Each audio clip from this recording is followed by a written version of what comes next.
Hey, it's Pete Cohen here, and welcome to the My 365 podcast series, episode 136. And my guest today is the amazing body-mind coach, Samantha Hardingham. And if you want to be inspired and motivated and fired up to take better control of your health and your well-being, then this is a podcast you definitely want to check out. She is an incredible lady whose mission is to empower as many people as she possibly can. Today's podcast is brought to you by the My365 Challenge. Go to mi365.me/challenge. That's mi365.me/challenge and check out our incredible weight loss program and see what that can do for you. But for now, let's get stuck into the show, my interview with the amazing body-mind coach, Samantha Hardingham.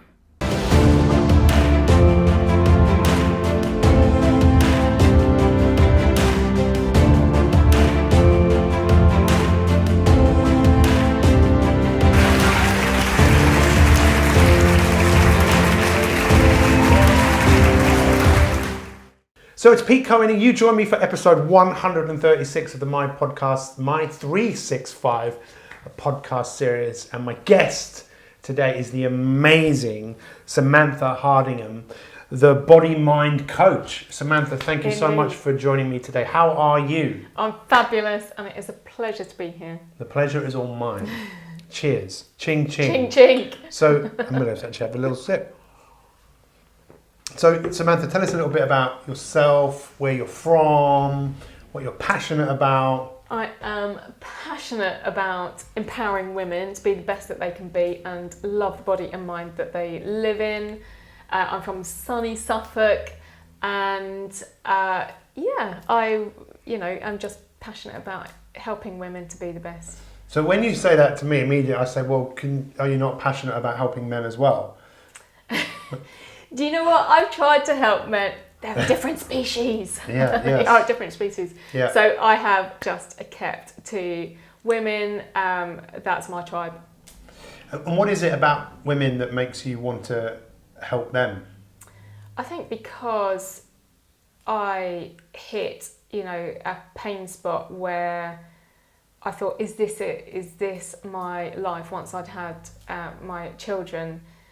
And I just thought, how many other women are experiencing the same issues with weight, with mindset, nutrition, struggling with the everyday juggle? How can I help them move that forward so that they're actually thriving in life rather than just surviving? I've just come up with something when you said that. Struggle with the juggle. Yeah, struggle with the juggle. Because it is juggling, right? And if you are a man and you're listening to this or watching this, you don't have to turn this off, because one thing you might actually learn is a little bit about how women actually think, and I think you're right. There are some real fundamental differences between men and women. But tell us a little bit about your own kind of story. How did you get to where you are today? So I've always been active, and I did always struggle with the weight that I wanted to be. I wasn't particularly overweight, but Yes. I wasn't where I wanted to be. And as soon as I hit puberty, I struggled with, cravings. I always rode horses, but I'd had a lot of falls, a lot of back pain and issues, hypermobility.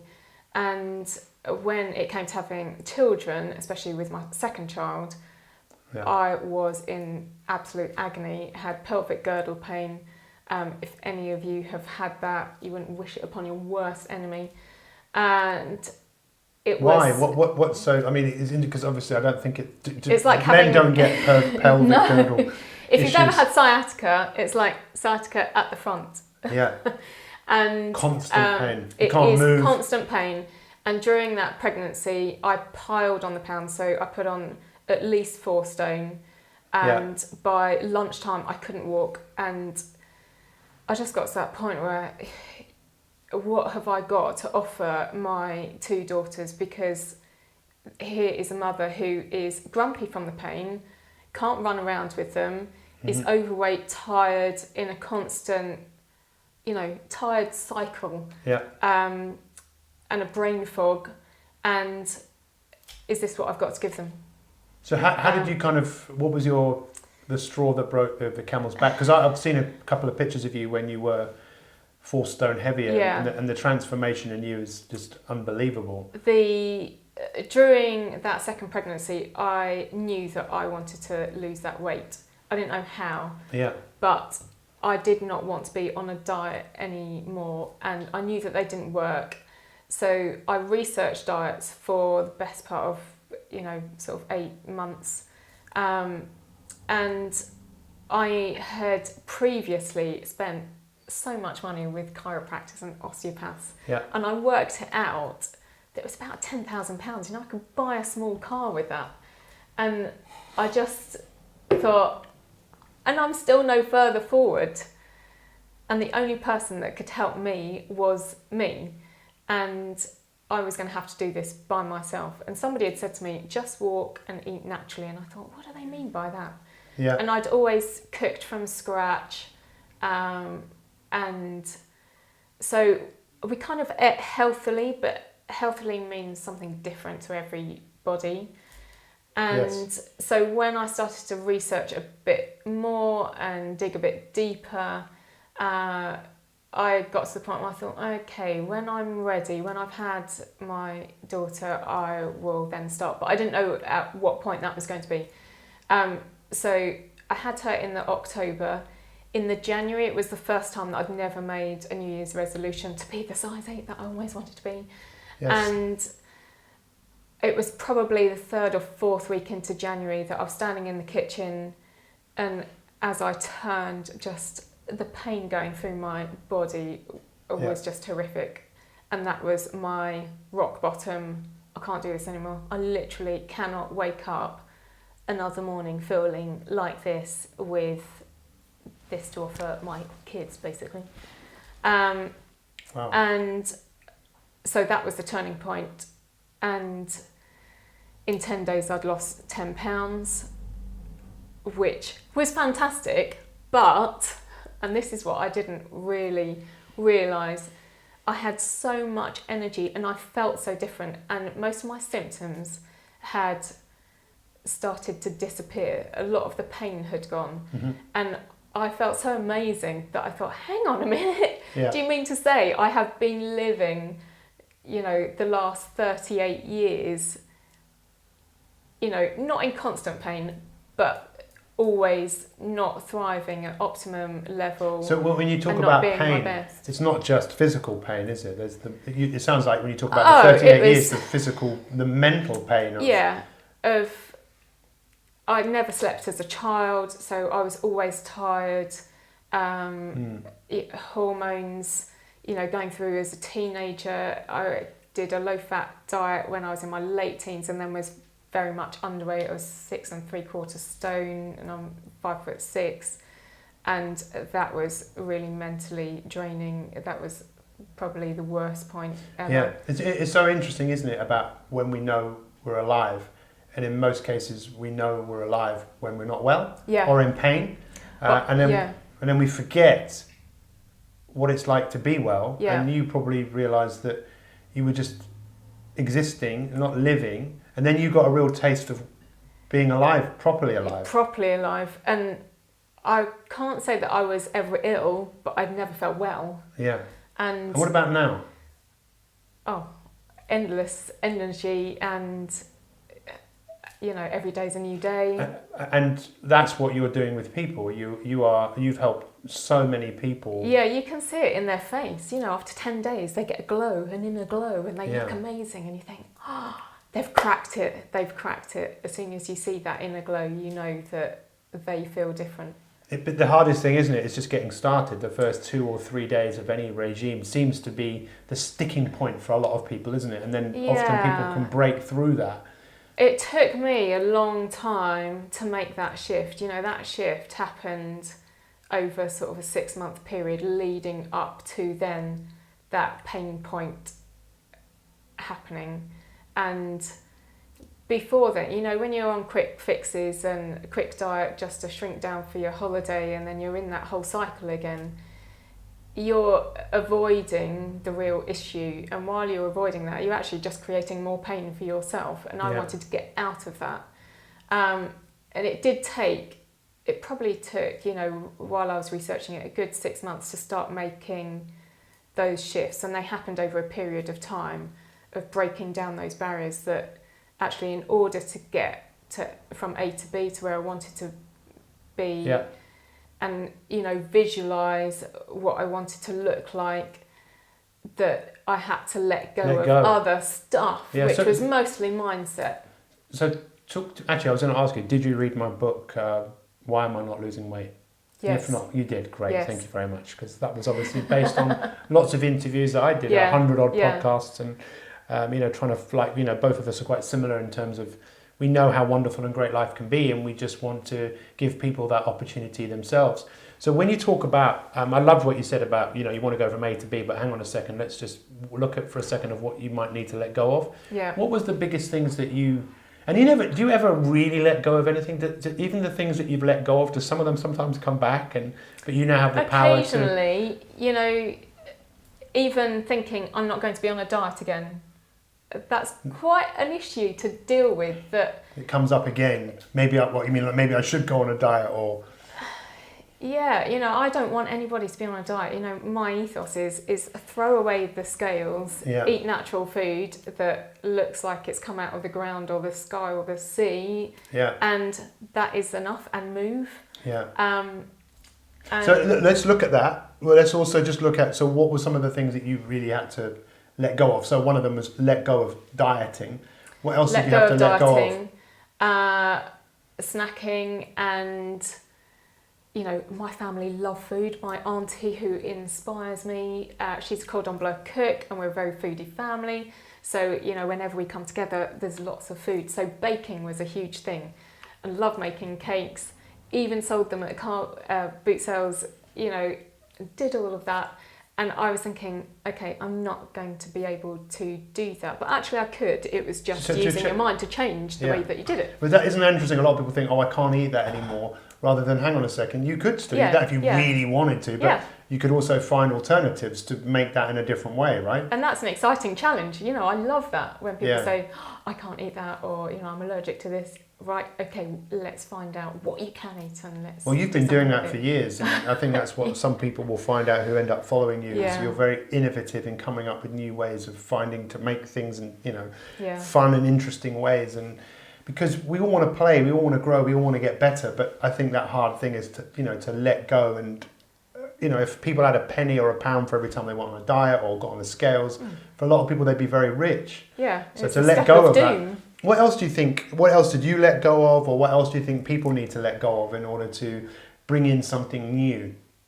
Definitely, dieting is the number one thing to, make that mental shift to let go of. Secondly, that really there are no quick fixes. This is your chance to be better every single day, and that's something that you have to work for, work towards. It doesn't always happen.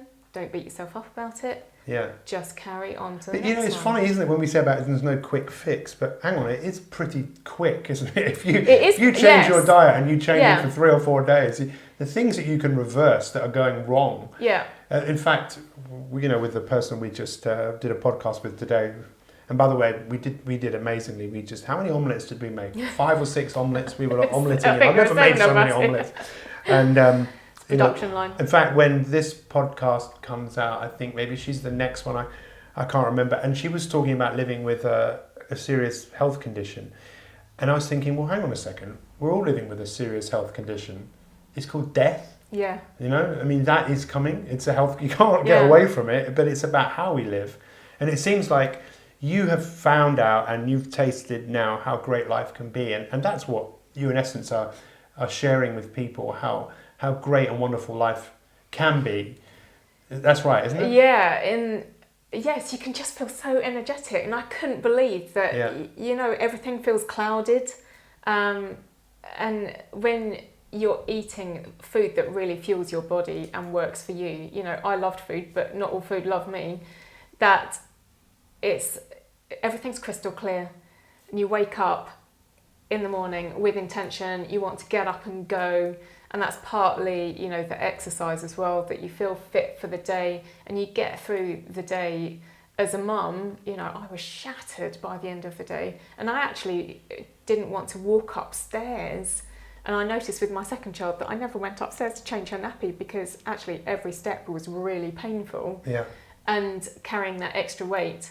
Whereas, now I wouldn't think anything of, zipping up the stairs, and I go to bed at 10 o'clock because I know that I have to, because I need to get up in the morning and I need that rest. Yeah. But I could carry on and on and on and on. But it's that whole thing, isn't it, about the sacrifice. Now, obviously, you're in incredible shape. You look healthy. You obviously, you're well. You look after yourself. And like anything, I suppose, if you want something, there's a sacrifice. Even if you're sitting at home and you want a takeaway, or no one's going to bring you the takeaway for nothing, you're going to have to pay for it. There's a sacrifice for that. And it's the same if you want a six-pack. There's a sacrifice for that. Yeah. What would you say is the biggest sacrifice that maybe you've had to face in choosing to live a healthier lifestyle? I don't see it as a sacrifice at all. Yes. It empowers me to be fit and healthy and be better than I was the day before every single day. And it should feel like that. It shouldn't feel like it's a sacrifice. I don't believe. Because I think if you look at it like that, you're then really truly empowered by it. Yeah, and I think you then own that, and I think that's again something you do so well, is you're encouraging people to own their success. Yeah, so it's take theirs rather than a diet that is something external to them. So if the diet fails, they think that they failed. No, it's just the approach, right? Yeah. And actually, when you were talking, I was also thinking, I read something recently that when we grow old gracefully, where we look at getting older as an opportunity to grow, and when people have that growth mindset, they age much better and they live longer. And that's just one way of thinking about it. But by being physically, with the physical side of it, what type of exercise should people be doing? Should they be in the gym every day, busting it out, sweating? There's no doubt about it. As you get older, you need to do some resistance training, but whether that's body weight or lifting weights, it's what works for you. For mums that are doing the struggle with the juggle, it's got to be something that works for them. I want 10% of that if you take that idea, by the way. The struggle with the juggle. Struggle with the juggle. Yeah. For me, I live in the middle of nowhere, and to get to a gym was going to take an hour out of my day, plus the hour that I might be there. And so I had to make it so that I could do it at home. You have to do whatever exercise you really love. But it's fascinating, isn't it? Because we think about it as a sacrifice. And I can understand why anyone would think, oh, exercise, I don't feel like it, there's a sacrifice. But the feeling that we get from doing it, it's a natural high, isn't it? It is a natural high, but we have to do something to get it. And I suppose that's the irony of it, isn't it? That when we are just wired up to get things by doing things, but people seem to have simplified that so much that we think that we can get things really easily without actually doing anything, but it doesn't work like that. No, I think when you first start off, it's hard, but like anything, once you've done 10 days of it, you just get into the rhythm.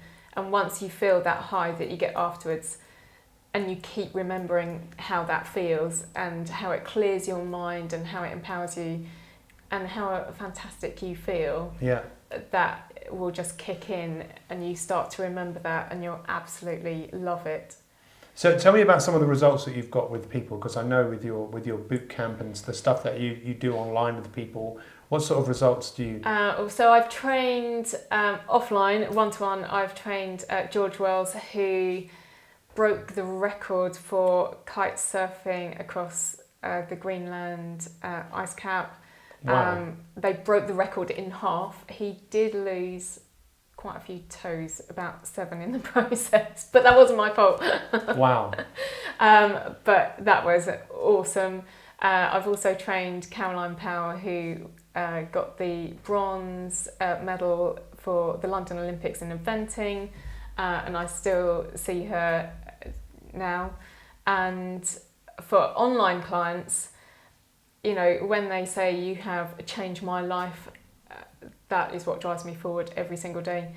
You have, because again, I've seen some of the people that you've helped. Yeah, and it's amazing. Everyday you know, people. Their posture has changed, and they've got a glow about them. And you know, then they start posting that their kids have started joining in with their HIIT sessions, and you know, they're really enjoying the food as well. And they're sitting down as a family, eating together, healthy food, and they're having a change of lifestyle. And you know, it's just wonderful to see, because you know what the majority of people are eating on a daily basis and how they're moving is as far removed, you know, from what we were designed to be doing. Yes, because you're obviously calling yourself the body mind coach, so you're more than just a personal trainer. It has a lot to do with the mind, right? Yeah, it's a whole holistic approach. You know, our body works as a whole, and vagus nerve and the gut and mind connection. You have to address what's going on in the mind to make the shift to really want that lifestyle and to make that change a permanent change. Yeah. Is it that people are ignorant, or do you think it's the fact, or is there the fact that there's a lot of confusion, or do you just think definitely confusion that is out there for a reason to sell more products? Yeah. Lack of education, because this stuff just isn't taught in schools. Or even to nutritionists. Yeah. Yeah. You Well, know, it depends what type of nutritionist you are, perhaps, but. And you know, even the NHS it's quite old-fashioned information that they've got. And it's still being put out there as this is what you should do, and actually. So talk to me a little bit about sugar and what you've found out from. And the effects that has on people, because it just seems like one big drug that I'm seriously it's pure, addicted white to. and deadly. Yes. I can't remember who that book was. Yatkin, I've got that book over there. Professor Yatkin, who wrote that book in the 50s, a long time ago, 1950s, and people thought he was mad. Yeah.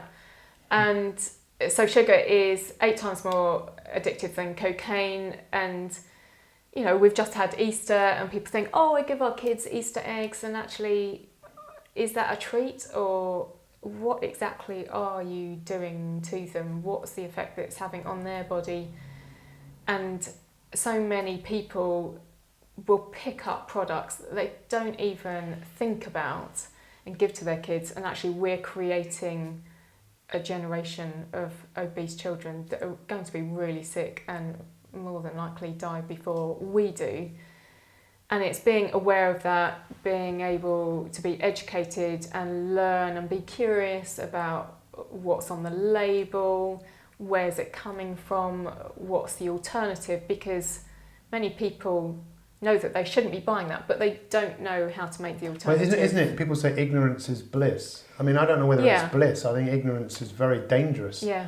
You know, to wake up and realise, hang on, what's really going on here and in the world today, that most of us are dying inside. Yeah. You know, that, what did we call it? That, what I said before about Beth, you know, having a serious health condition. We've all got a serious health condition. It's called, it's just how we are choosing, I suppose, how we're choosing to die or how we're choosing to live. And it seems to me that you have really embraced that choice of living.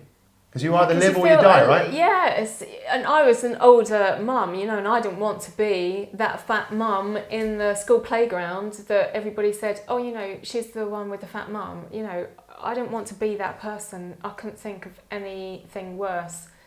And we all know that goes on in the playground, and the pain, that drives me forward every single day, because I know that if I have even half a glass of white wine, I can feel it in my hands. And if I have sugar, I know that I feel really sort of cloudy the next morning, the next day, and I feel like I'm surviving again. And I can feel that difference immediately, but that's only because I've been doing it for quite a while and I'm super in tune with what my body needs.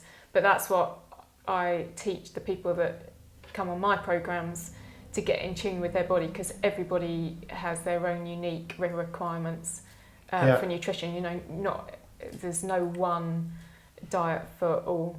Yeah, and you're not saying that people shouldn't eat chocolate or anything. It all comes down to the personal choice that people make each day. But I really like that. I really like that whole concept of, you can either live or you can die, and you might not think that you're dying, but your decisions that Well, as soon as we are born. we're dying, Yeah. but we can choose to make the most of living. Yeah. And I know that people probably didn't wake up one day and think, you know what, I'm choosing to die a slow death every single day. But I think if we look at the choices that we do make, a lot of us, we think, well, hang on, Yeah. I am making that choice. And I think what you do so well is empower people to look at things differently and then coach them and support them as they go through that process of change. Why is coaching so important? To do it by yourself is so difficult, and with a community, I see, even with one-to-one clients as opposed to, you know, community online or boot camp, the ones that are in a group environment, they pull each other up. You're with like-minded people, and it's far easier to be successful in that environment than it is to do it on your own. Yeah. Some, you know, it works for some people like that, but for the majority of people, you're better off being in a community. Well, I think one of the best analogies is if you have a car, you know, you want to try and fix it on your own if something goes wrong. Yeah. No, you want to take it to someone who can help you get optimized, someone understands how the system works. And, you know, the power of coaching, obviously I'm fortunate enough to, you know, have coached you or to still be coaching you. Yeah, it's fantastic. And I was coached by, there's a picture of him over there. He actually painted that picture on the wall over there. And you know, that, you know, paying it forwards. What has coaching done for you personally? What are some of the changes that you've made yourself? I have made huge changes. So one of my fears would be standing on stage. But I had got to that point where I'd seen you going live every day, I was following you, and I thought, I have to get my message across. But the fear is stopping me doing that.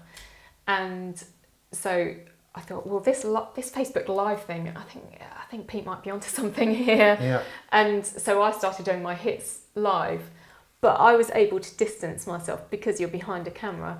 But still going onto stage, I thought, I can't do that. So, you know, you've helped me with public speaking and then with mindset coaching as well for my coaching with clients.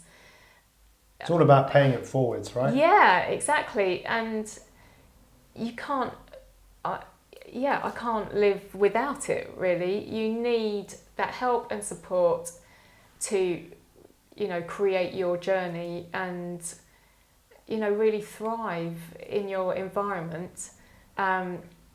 Anxiety and stress was something that I didn't really come to My 365 for that, but it was something that I thought, hang on a minute, actually, I do need to address this.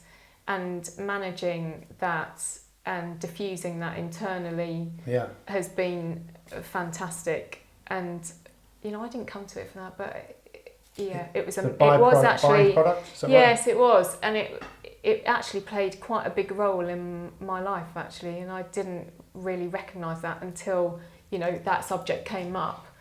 And since then, I'm able to go out of my comfort zone. I feel quite happy like that, and I can override that anxiety straight away.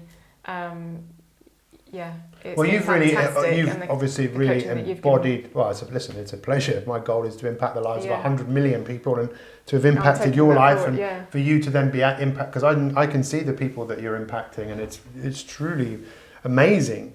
And anyone that gets to work with you is so fortunate, not just because of what you've done and what you know, but how much you just want to inspire people to live this life as best as they possibly can. Yeah, definitely. So how do people get to work with you? How do they find out? Follow me on Facebook, The Body Mind Coach. There's a free group that you can join there.